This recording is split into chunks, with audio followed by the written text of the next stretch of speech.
KBN News and Current Affairs. Balitang mapagkakatiwalaan. Balitang hindi magpapatinag sa bawat panahon. Magandang tanghali. Ito ang unang araw ng pagsasahimpapawid ng bagong tahanan ng totoong balitaan.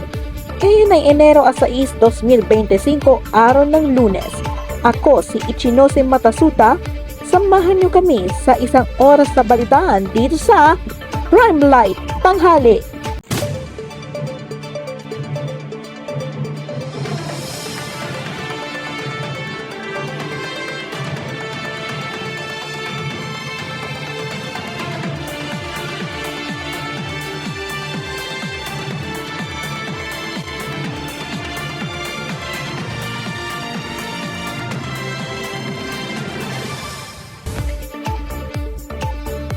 Narito na ang mga nagbabagang balita ngayong araw